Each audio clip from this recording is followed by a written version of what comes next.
അങ്ങനെ വീട് വെക്കാൻ ആഗ്രഹിക്കാവോ? നീ ബാധ്യതയുമായിട്ട് ഇങ്ങനെ ജീവിച്ചു മരിക്കുകയുള്ളൂ. അങ്ങനെ ഒരിക്കലും ചിന്തിക്കാൻ പാടില്ല. ഒരാളെയും ബാധ്യതക്കാരനായി ജീവിച്ചു മരിക്കാൻ ദൈവം സൃഷ്ടിച്ചിട്ടില്ല. അന്വേഷിക്കുന്ന ആളുകൾക്ക് അവസരങ്ങൾ ഒരുപാട് കൊടുത്തു.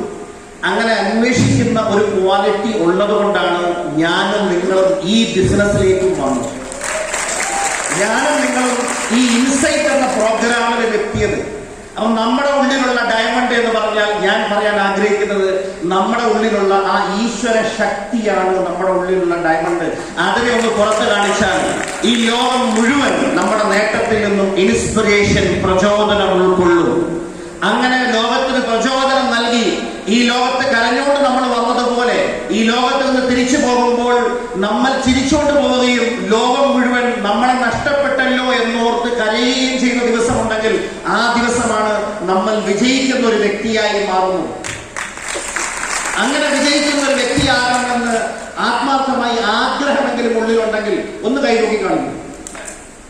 എല്ലാവർക്കും ഉണ്ട്. I wish you the best. നിങ്ങൾക്ക് എല്ലാവർക്കും, ഞാൻ ഉൾപ്പെടെ. ഈ വെള്ളിയാഴ്ച പള്ളിയിൽ കുത്തുബയ്ക്ക് പോകുമ്പോഴത്തേക്കും അവിടുത്തെ ഇമാമ പറയാറുണ്ട്, ഞാൻ എന്നെയും ഇവിടെ വന്നിരിക്കുന്ന എല്ലാവരെയും ഉദ്ബോധിപ്പിക്കുന്നു എന്ന് പറയും. അത് പറയുമ്പോൾ എന്നെയാണ് ആദ്യത്തെ ഭാഗം. നമ്മൾ തുടങ്ങേണ്ടത് ഇവിടെ നിന്നാണ്, അല്ല ഇസ്മായിൽ സാറേ?